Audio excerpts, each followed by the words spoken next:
नमस्कार दोस्तों, आज के हमारे फिजिक्स के क्लास में आप सभी छात्र छात्राओं का एक बार पुनः स्वागत है।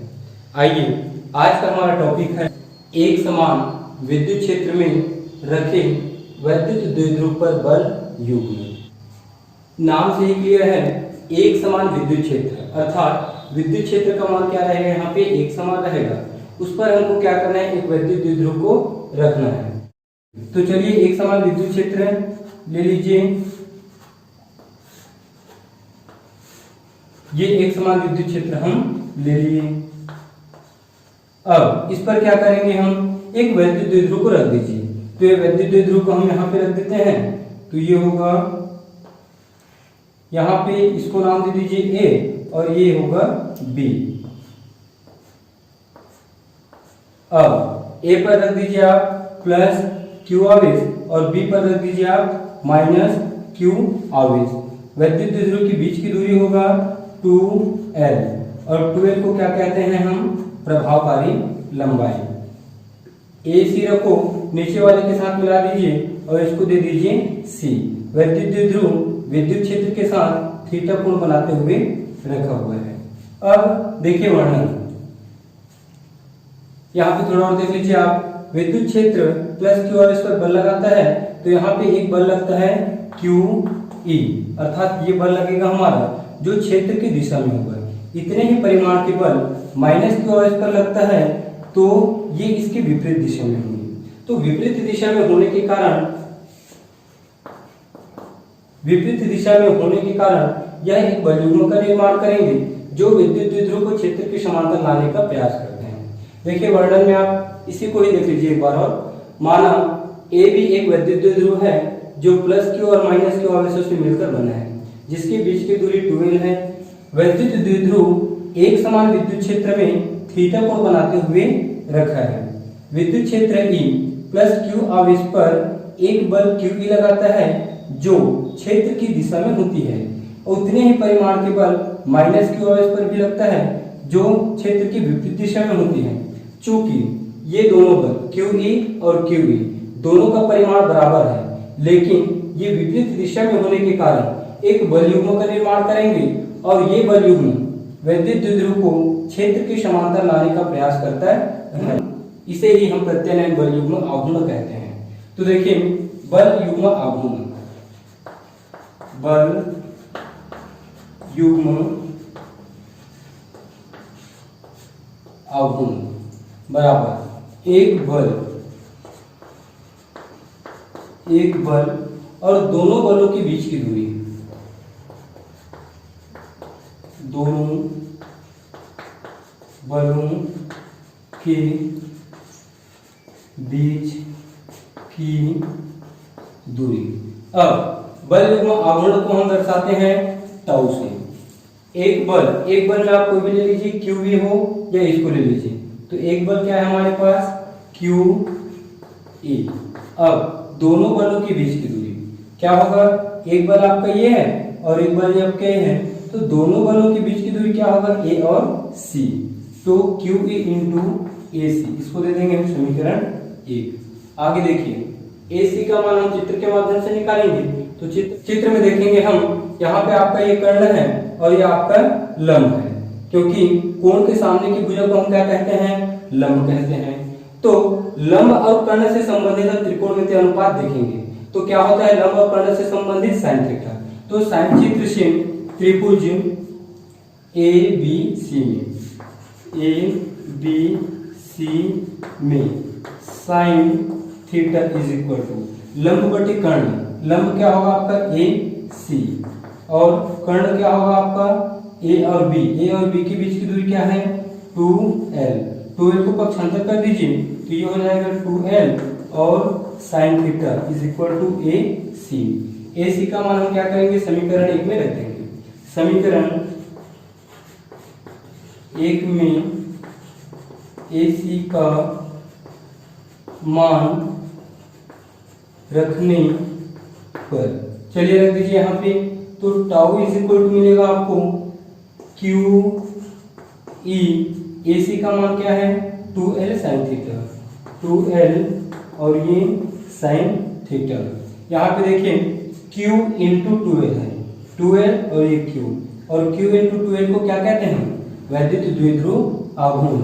P इक्वल टू होता है Q इंटू 2L। तो Q इंटू 12 की जगह क्या रखेंगे हम? P। तो टाउ इज इक्वल टू मिलेगा आपको P E और ये साइन थीटा।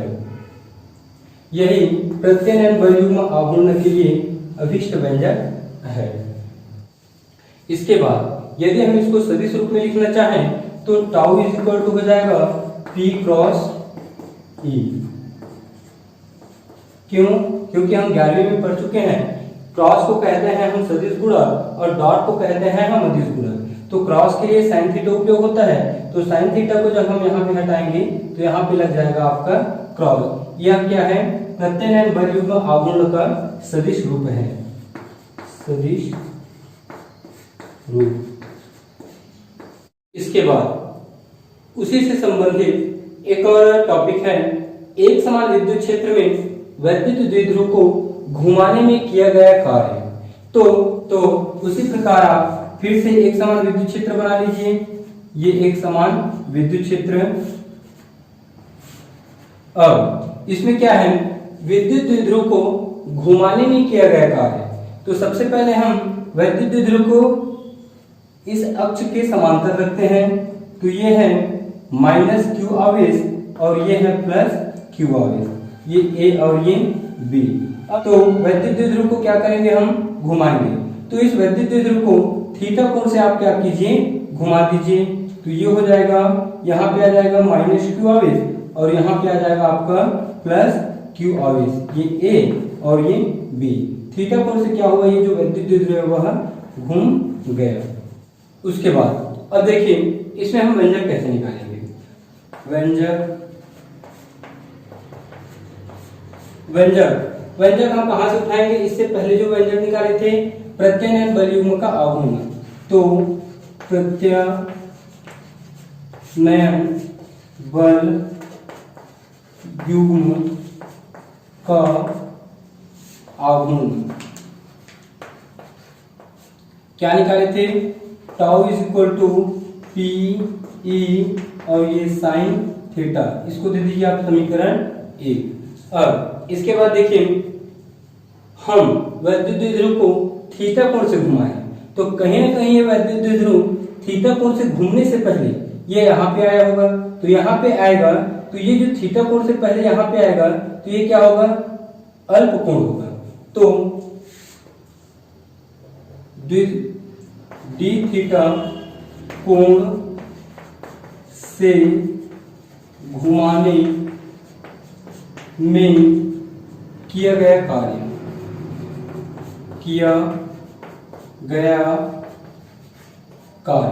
कार्य बराबर क्या होता है? बल गुणा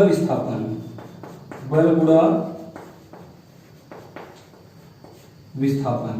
अब अल्प कोण क्या है हमारे पास? D theta. जब डी थीटा अल्प कोण है तो कार्य भी हमारा अल्प होगा, तो इसको हम लिखेंगे डी डब्ल्यू। सामने में डी लग जाता है, मतलब उसका मान बहुत ही कम हो जाता है। बल क्या है हमारे पास? प्रत्ययन बलयुग्म आघूर्ण क्या है? टाउ। तो ये होगा टाउ। विस्थापन कितने से घूम रहा है द्विध्रुव? डी थीटा कोण से घुमाने में किया गया कार्य। तो विस्थापित क्या होगा? D theta. तो यहाँ पे आ जाएगा डी थीटा। समीकरण 1 से टाउ का मान रखने पर, समीकरण 1 से टाउ का मान रखने पर, चलिए टाउ का मान यहाँ पे रख दीजिए। तो D W is equal to आपको मिलेगा P E साइन थीटा और ये डी थीटा। अब देखिए सबसे पहले विद्युत क्षेत्र के समांतर था। जब विद्युत क्षेत्र के समांतर था तो कितने अंश का कोण बन रहा था? यहाँ पे 0 अंश का। उसके बाद एक घूम कर कहाँ गया है? इस दिशा में गया है। तो 0 से थीटा कोण में क्या हुआ है? वो घूमा है। तो इस समीकरण को हम क्या करेंगे? 0 से थीटा का लिमिट लेंगे और इसका समाकलन कर देंगे। तो थीटा बराबर 0 और थीटा बराबर थीटा सीमा लेकर समाकलन करने पर समाकलन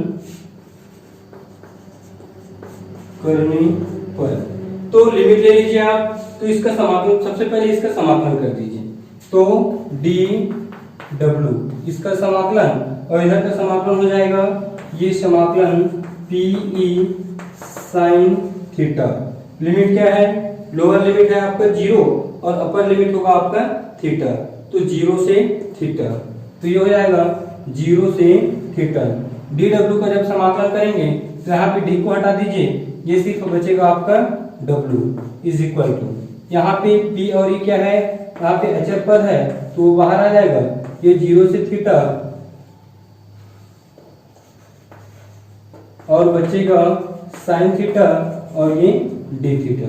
अब देखिए साइन थीटा, थीटा के सापेक्ष समाकलन करेंगे, तो साइन थीटा का सूत्र होता है पीई, साइन थीटा का, तो साइन थीटा का सूत्र होता है माइनस कॉस थीटा। यहाँ पे लिमिट परिसीमा आप पढ़े होंगे 11वीं में, upper limit minus lower limit, तो अपर लिमिट क्या है थीटा और लोअर लिमिट क्या है 0। W इज इक्वल टू अब हो जाएगा, ये माइनस बाहर निकाल दीजिए, तो माइनस पी, सूत्र लगाइए यहाँ पे upper limit minus lower limit, तो थीटा की जगह थीटा ही रखेंगे तो कॉस थीटा, थीटा की जगह 0 रखेंगे, माइनस लोअर लिमिट अर्थात कॉस 0, तो W इज इक्वल टू मिलेगा minus P E, cos theta को कॉस थीटा ही रहने दीजिए, और कॉस 0 का मान क्या होता है 1 होता है, ये 1, फिर W इज इक्वल टू मिलेगा माइनस, फिर अंदर गुणा कर दीजिए पीई और 1 माइनस कॉस थीटा। यही एक समान विद्युत क्षेत्र में रखे विद्युत द्विध्रुव को घुमाने में किए गए कार्य के लिए अभीष्ट व्यंजक है। इसके बाद हम देखेंगे विशेष स्थिति। विशेष स्थिति,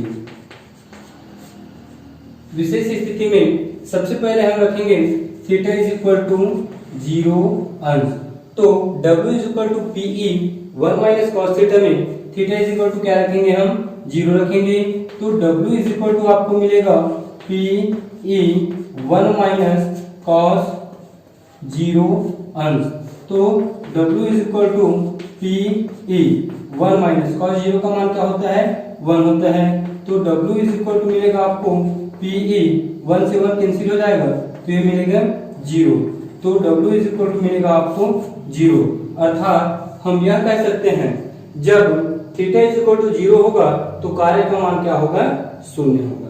दूसरा देखेंगे theta is equal to 90 degree, theta का मान वहां पे आप 90 रख दीजिए, तो W इज इक्वल टू मिलेगा पीई 1 माइनस कॉस 90, तो PE is equal to 1 minus cos 90 का मान क्या होता है 0, तो पीई यहाँ पे 0 छूट जाएगा, बचेगा 1 को भी लिखने की जरूरत नहीं है।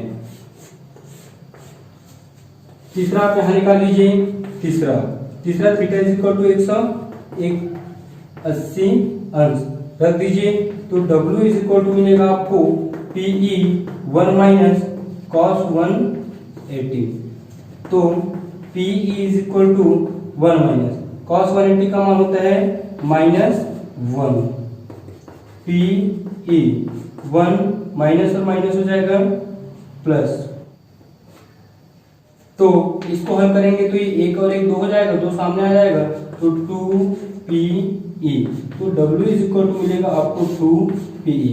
इस तरह से आप विशेष परिस्थिति भी निकाल सकते हैं। इसके बाद इसी व्यंजक से आप स्थितिज ऊर्जा के लिए भी व्यंजक निकाल सकते हो। स्थितिज ऊर्जा पेपर में 3 नंबर में पूछे जाते हैं, तो इसको आगे देखेंगे। स्थितिज ऊर्जा का व्यंजक निकालने के लिए हम बल युग्म के आघूर्ण को ही लेंगे, तो ये होता है tau is equal to P sine theta, इसको दे दीजिए समीकरण 1। अब इसी व्यंजक से डी थीटा अल्प कोण डी थीटा से घुमाने में किया गया कार्य क्या होगा, अल्प कार्य होगा, तो D W is equal to कार्य बराबर होता है बल गुणित विस्थापन। बल क्या है ताऊ और विस्थापन डी थीटा होगा, तो ये डी थीटा मान को यहाँ पे रख दीजिए। तो D W is equal to मिलेगा आपको P E sine theta into D theta. अब इसके बाद देखिए स्थितिज ऊर्जा में अंतर ये होता है, इससे पहले जो हम निकाले थे द्विध्रुव को घुमाने में किया गया कार्य, उसमें हम 0 से थीटा लिमिट लिए थे, लेकिन इसमें हम लेंगे मानक स्थिति। मानक स्थिति अर्थात होता है 90 अंश। तो वैद्युत द्विध्रुव को मानक स्थिति से वर्तमान स्थिति, यदि वैद्युत द्विध्रुव यहाँ पे है तो उसको मानक स्थिति से वर्तमान स्थिति तक घुमाने में किए गए कार्य को ही हम क्या कहते हैं, स्थितिज ऊर्जा कहते हैं। तो मानक स्थिति अर्थात थीटा इज इक्वल टू 90 से वर्तमान स्थिति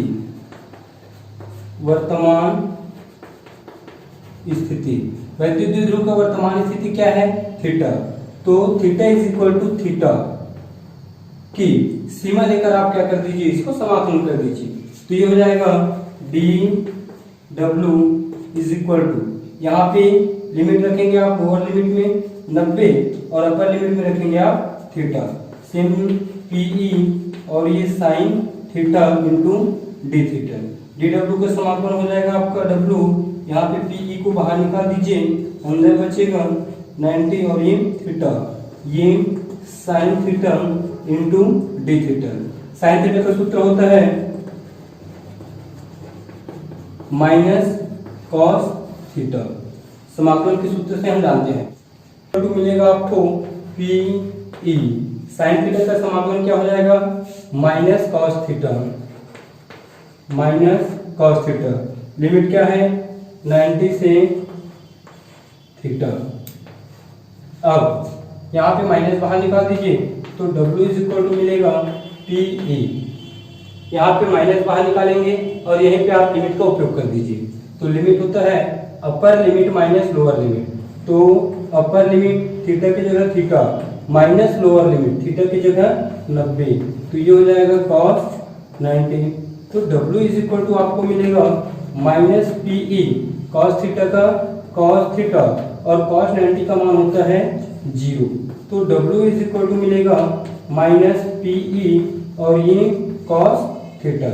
इसके बाद आगे देखें, जो वैद्युत द्विध्रुव पर किया गया कार्य रहता है वह स्थितिज ऊर्जा के बराबर होती है, अर्थात आप W इज इक्वल टू लिख सकते हो U और U को कहते हैं हम स्थितिज ऊर्जा।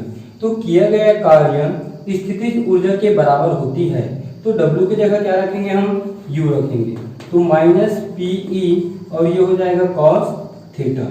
अब इसको सदिश रूप में लिखेंगे तो U इज इक्वल टू आपको मिलेगा minus P dot E, cos theta को हटाते हैं तो डॉट लग जाता है। यह है स्थितिज ऊर्जा के लिए अभिष्ट व्यंजक। इसके बाद विशेष स्थिति में इसको आप समीकरण दे दीजिए, समीकरण 2 दे दीजिए। समीकरण 2 में विशेष स्थिति का आपका पहला है थीटा इज इक्वल टू आप रखेंगे 0 अंश, तो थीटा इक्वल टू 0 अंश लिखेंगे तो cos 0 का मान मैं आपको लिख के बता देता हूँ, ये होता है 1 और cos 90 का मान होता है 0 और cos 180 का मान होता है -1। ये तीनों मान मैं यहाँ पे लिख दिया हूँ, आप इसको रख के निकाल सकते हो। उसके बाद दूसरा रखेंगे थीटा इक्वल टू 90 डिग्री, यहाँ पे 90 रखेंगे, जो भी मान आएगा आप उसको निकालेंगे। तीसरा नंबर पे रहेगा आपका थीटा इज इक्वल टू 180 रख के देखेंगे और जो मान निकलेगा उसको आप हल करेंगे। तो बच्चों ये जो व्यंजक है यहीं तक कंप्लीट होता है। तो ये तीनों व्यंजक आप अच्छे से कर लेंगे। एक समान विद्युत क्षेत्र में वैद्युत द्विध्रुव पर बल युग्म आघूर्ण, दूसरा पढ़े हैं हम उस पर किया गया कार्य, तीसरा पढ़े हैं हम स्थितिज ऊर्जा। ये तीनों व्यंजक में से कोई ना कोई व्यंजक 3 नंबर में जरूर आते हैं, तो इसको अच्छे से जरूर करें।